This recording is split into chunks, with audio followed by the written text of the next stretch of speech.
Thank you. Why don't you sit down, sir? Murakoze. Kubera iki mutakwicara nyakubahwa?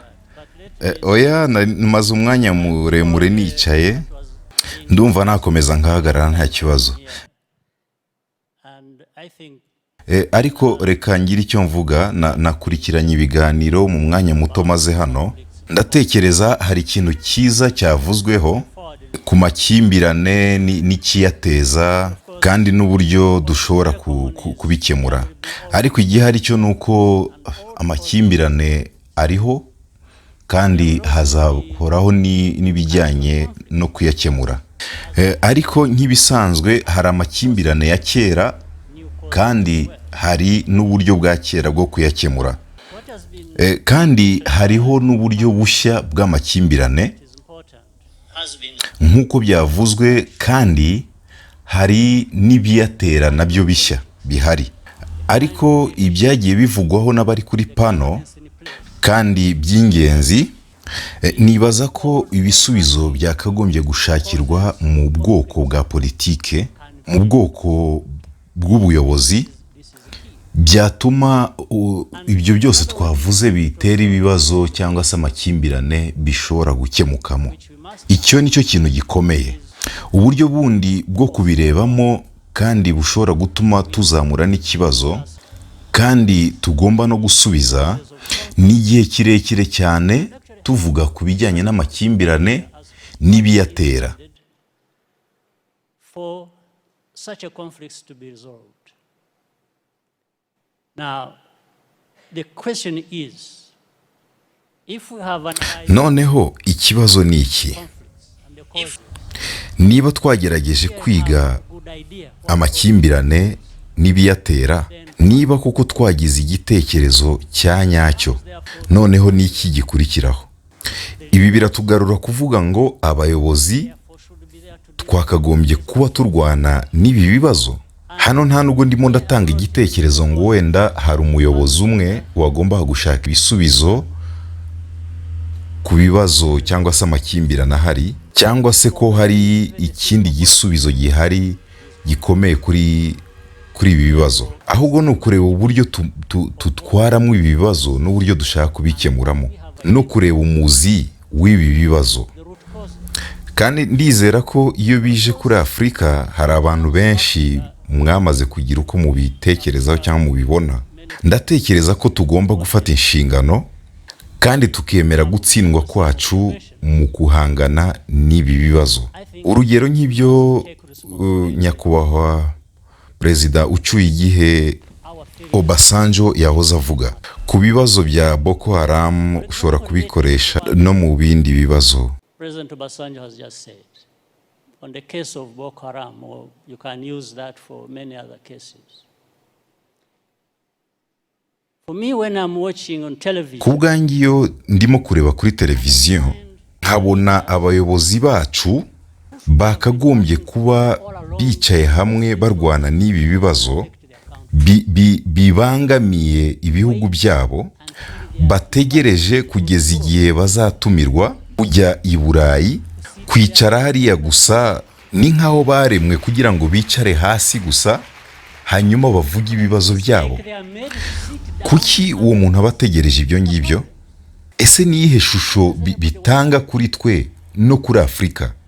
Mu by'ukuri ishusho bitanga nta nubwo ariyo kuba twicaye hariya kugira ngo tuvuge ibibazo byacu. The image it gives is that we are not there to even address these problems. We are there for a photo opportunity. Twebwe tuba turi aho gusa kubera amahirwe y'amafoto. Tunejejwe no kwicara aho gusa i Paris na Perezida w'Ubufaransa, no kwicara gusa tukavuga ibibazo byacu. Ibi rwose ntago bisobanutse ko abayobozi bacu bashobora kwishyira hamwe ngo bakemure ibibazo bibangamiye abaturage bacu. Ntago bisobanutse. Ibi ndabivuga mbabaye cyane. Ibi ndimo ndareba imbere igihe nzaba nicaye nanjye nka kuriya ko perezida babiri bari aho imbere bacyuye igihe, ubwo bazaba bavuga ibintu mu buryo bwisanzuye badashobora kubivuga nkanjye. Rwose aho bari hariya nanjye aho ndi ngiye mu kuvuga kwanjye ngomba gushyiramo kwizigama cyane. Ndibaza yuko hari icyo kibazo gikomeye.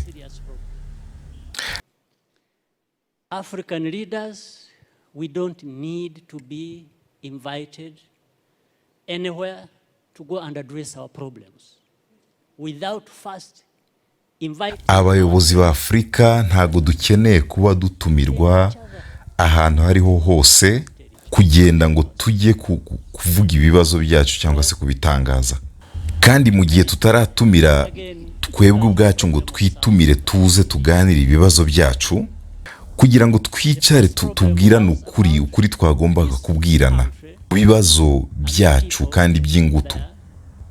Nanone ongera urebe ibibazo bya Sudani y'Amajyepfo.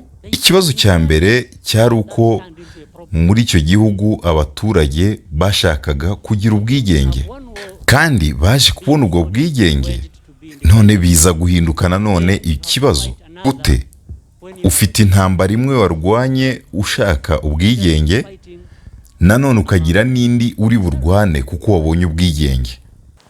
Mbese barwana hagati yabo kubera iki? Nuko rero bimwe mu mizi y'ibi bibazo byagakwiriye kuba bivugwa n'abayobozi aho ngaho. Ibyabaye byose, amakosa yaba yarabaye, icyo si cyo kibazo, kiracyari ikibazo cy'abayobozi. Ariko se kubera iki badashobora no gutumira abaturanyi bakahubwira ko bakeneye ubufasha, bakahubwira ngo muze mudufashe, dufite ibibazo hano. Wenda hari ibibazo hagati ya perezida na visi perezida. Niba badashobora kubikemura rero, umwe agatekereza ko ari mukuri, undi agatekereza ko undi afite amakosa, kandi ko bagiye kugabanya igisirikare bakagabana n'ibindi byose na guverinema, hanyuma bajyaho ku ruhande batangire barwane. Nibaza yuko hari igishobora kubaho, ariko n'abayobozi nyine bagomba gutera iyo ntambwe, kandi ubwo bakaba bakumiriye ibishobora kuzabaho bikomeye nk'ibyo turimo kubona muri South Sudan. Ikibabaje rero nuko n'abababaye cyane babarira muri ibyo bibazo. The most majority who suffer are the innocent people who have nothing to do with it. Women, children and ari abaturage b'inzirakarengane kandi badashobora kugira icyo babikoraho. Abana n'abagore ndetse n'abagabo nabo ni inzirakarengane. Ibi rero ntago ndimo ndatanga ibisubizo ku bibazo byazamuwe, nagendeye ku bibazo byazamuwe n'abandi, ariko muri aka kanya reka mbe ndekeye aha.